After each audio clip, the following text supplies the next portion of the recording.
L'Algérie est dos au mur et va affronter le Burkina Faso qui peut se qualifier pour les huitièmes de finale de la Coupe d'Afrique des Nations. C'est un grand plaisir de vous retrouver pour cette nouvelle vidéo d'avant-match. On a analysé le flop de cette première journée entre l'Algérie et l'Angola, tenue en échec. On analysera bien évidemment à l'issue de la rencontre face au Burkina Faso ce match tant attendu. Donc n'hésitez pas à vous abonner. Et dans la tête de tous les supporters algériens, on garde évidemment ce moment terrible de janvier 2022 et cette élimination parce que c'était le même début, 0-0 face à la Sierra Leone. Mais j'ai un autre pressentiment pour cette équipe d'Algérie qui a quand même réalisé une très belle première mi-temps.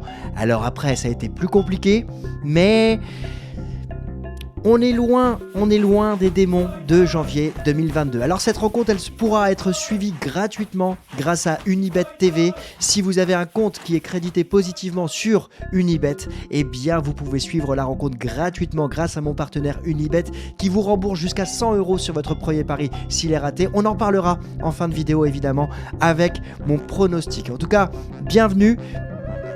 On va analyser la forme du moment et le classement avec ce Burkina Faso qui est leader de ce groupe après sa victoire et l'Algérie qui ne sera pas éliminé en cas de défaite parce que il y restera un match face à la Mauritanie. Ça, c'est un point important. Avec 4 points, l'Algérie pourrait se qualifier en tant que meilleur troisième. On rappelle que 4 des 6 meilleurs troisièmes sont qualifiés pour la suite de la compétition. Après, ça ouvre un tableau qui va voir de nombreuses équipes s'affronter avec des chocs pour les huitièmes de finale. On sera là bien évidemment pour les analyser. Alors oui, c'était un flop, mais ça avait bien commencé avec Bounedjah qui avait ouvert le score sur une superbe passe de Belaïli. Après, on a eu un penalty en deuxième mi-temps sur une faute de Bentaleb qui a été sifflé, un penalty mérité. Alors, on a ici quelque chose d'assez inégal parce qu'il y a eu peu de tirs cadrés du côté de l'Algérie. J'ai surtout ressenti beaucoup de frustration du côté des hommes de Djamel Belmadi, beaucoup de fautes et surtout des cartons jaunes qui pourraient peser et ça va influer évidemment sur la composition d'équipe du côté de Belmadi. On a Attal, Bentaleb, Benasser et Ben Sebaini qui ont récolté des cartons jaunes. Je pense qu'on va avoir des changements dans cette équipe. Et cette fragilité, elle est surprenante, mais d'un autre côté, je me dis, il y a tellement de pression. Et puis aussi, le climat qui a été pesant dans cette rencontre lundi soir. Voilà, ça peut évoluer et je garde espoir pour cette équipe d'Algérie. On va en parler tout à l'heure dans les clés de la rencontre. Alors, du côté du Burkina Faso, c'est une victoire à la dernière seconde sur un penalty de Bertrand Traoré. Une victoire importante parce qu'elle lance les étalons dans cette compétition. Et ça m'a rappelé, et je leur souhaite évidemment la même finalité, ça m'a rappelé la victoire du Sénégal lors de la première journée en 2022 sur un penalty dans les arrêts de jeu. C'est comme ça aussi qu'une épopée peut se construire. Alors, c'est un match qui a été délicat. Il y a eu cette polémique sur le penalty obtenu par Issa Kaboré. Beaucoup disent qu'il était déjà en train de tomber. Moi, je trouve qu'il y a un excès d'engagement du défenseur mauritanien. Les hommes d'Amir Abdou qui ont bien tenu dans cette rencontre. Mais il y a penalty pour moi. Il n'y avait pas réellement de débat tellement Issa Kaboré était lancé dans cette rencontre et dans cette action. Et puis, c'est lui qui touche le ballon en premier. Donc, pour moi, pas de débat. Et puis, Hervé Kofi qui a réalisé une belle prestation parce qu'il a eu 3 arrêts à réaliser, il les a faits et cette équipe de Mauritanie, elle aurait pu créer la surprise en obtenant le match nul, mais elle aurait pu mener au score et Hervé Kofi a été un grand bonhomme dans cette rencontre qui a vu les hommes de Velude l'emporter.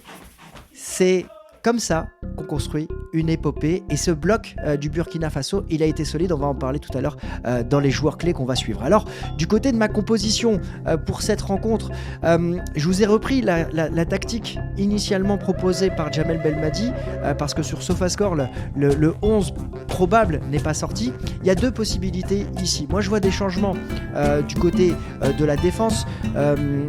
Attal qui pourrait sortir, lui qui avait été très court physiquement, qui n'a pas joué depuis très longtemps. C'est Kevin Guitoun qui pourrait le remplacer. Je pense que Bentaleb, qui était fautif, pourrait sortir aussi. C'est ce que dit aussi la presse algérienne ce matin. On est vendredi au moment où je tourne cette vidéo. Alors, qui va le remplacer? On parle de Zerouki qui a bien maintenu ce milieu de terrain.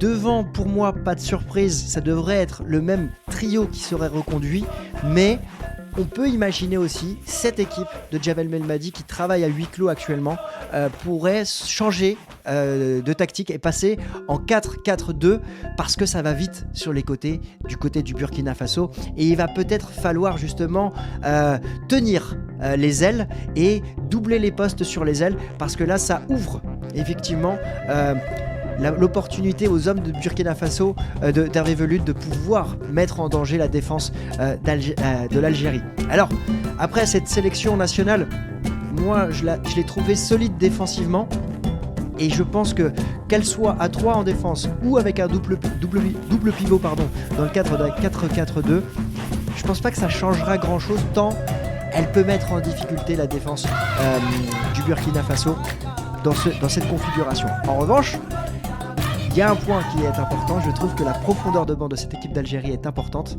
et elle peut faire la différence au fil de la rencontre. Alors voilà, dites-moi en commentaire ce que vous pensez, quelle tactique vous attendez de la part de Jamel Belmadi dans cette rencontre. Du côté de Hubert Velud, je l'ai appelé Hervé tout à l'heure, je me suis trompé, Hubert Velud. Je pense pas qu'il y aura beaucoup de changements.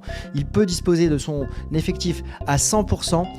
Il y a un milieu qui est resserré. Et comme je vous le disais tout à l'heure, Yago, Caboret, avec Aziski et Badolo, ça fait la différence sur les côtés. Ça va vite, ça dédouble bien. C'est un point qui pourrait être important. J'apprécie aussi la profondeur de banc parce qu'on ne l'a pas dit tout à l'heure, mais Bertrand Traoré n'est plus titulaire dans cette équipe, lui qui joue très peu avec Aston Villa. Eh bien, il est rentré en jeu et il a fait la différence. Toujours un homme solide, en tout cas dans cette équipe. Pareil, si vous êtes supporter du Burkina Faso, dites-moi en commentaire quelle tactique vous voyez du côté des hommes d'Hubert Velud. Alors, quels sont les joueurs que j'attends avec attention, que je vais observer avec attention dans cette rencontre? Eh bien, Belaïli, je vais l'observer avec attention parce que pour moi, il doit tenir 90 minutes. Il doit pouvoir être en mesure de faire la différence pendant 90 minutes parce que c'était l'homme le plus dangereux du côté de la sélection nationale face à l'Angola. J'ai trouvé très créatif, il est passeur décisif sur le but de Bounedjah. Parfois folklorique, parfois magique, parce qu'on a senti cette première mi-temps du côté de l'Algérie où il y avait des très belles phases avec de très beaux gestes techniques, mais il faut tenir pendant 90 minutes et c'est là où je l'attends parce que c'est lui qui a été très dangereux à travers ses passes clés, à travers ses ouvertures, à travers ses duels remportés au niveau offensif. On sait que l'Angola a mis de l'énergie dans cette rencontre et il a été présent. Il va falloir qu'il tienne sur ces 90 minutes avec ces deux passes clés qui font la différence. L'Algérie attend de lui évidemment, et Riyad Mahrez qui doit être le guide. Du côté du Burkina Faso, il y a un homme qui fait la différence depuis le début de la saison, notamment avec le Bayer Leverkusen, c'est Edmond Tapsoba. Un Edmond Tapsoba qui a encore une fois été impérial face à la Mauritanie. Il a remporté nombre de ses duels, 5 duels sur 7 remportés, c'est énorme. Il a défendu très haut. Et ça aussi, ça va être intéressant à observer face à Bounedjah ou face à Slimani. Ça va être un duel très fort, très âpre. Et Edmond Tapsoba est taillé justement pour mettre à mal et pour mettre en difficulté cette attaque de la sélection nationale. Et puis, regardez, élément très intéressant aussi, passe en profondeur. Ces passes qui sont destinées à casser les lignes, il en a réussi 6 sur 9. Et ça, c'est un élément qui peut compter. C'est pour ça qu'on va observer la rencontre avec attention. Et ce duel entre Tapsoba et le numéro 9 de la sélection algérienne, quel qu'il soit tout au long de la rencontre, sera à mes yeux une des clés de cette rencontre. Alors la première clé, avant de passer au pronostic, c'est comment Jamel Belmadi va aborder cette rencontre. On le sait sous pression, on le sait attendu. Lui qui a été critiqué dans son pays, qui a été critiqué également en France sur RMC Sport par rapport à ce fil conducteur qu'il n'arrive pas à trouver avec cette sélection et un matériel dont il dispose, il va être attendu par rapport à ses changements. lui qui a mis du temps à faire ses changements lors de la rencontre face à l'Angola, il se sait sous pression et on va voir dans quelle mesure il va aborder cette rencontre. C'est un élément que j'attends avec beaucoup d'impatience. Du côté des deux équipes, il va y avoir un duel qui va être important. Issa Kaboré contre Ryan Aït-Nouri. Deux joueurs qui connaissent le championnat de France. Issa Kaboré a joué du côté de l'Olympique de Marseille. Ryan Aït-Nouri a fait les beaux jours aujourd'hui. Si je ne me trompe pas, vous allez me corriger en commentaire du côté de Wolverhampton. Ne me tombez pas dessus, j'ai pas vérifié avant, mais de mémoire, il était du côté de Wolverhampton. En tout cas, il a fait une très belle impression. Et oui, ça va être un super duel entre ces deux joueurs. En tout cas, on l'a dit, les hommes de couloir seront déterminants dans cette rencontre et on va avoir justement un très beau match sur les côtés. Donc ce sont des joueurs que j'attends, mais les clés de cette rencontre peuvent se passer évidemment sur les côtés. Et puis l'autre clé de cette rencontre pour moi, ça va être le banc. La profondeur de banc, je le disais tout à l'heure au début de cette vidéo, le banc peut faire la différence. Amoura va rentrer, Amoura rentrera quoi qu'il arrive dans cette rencontre.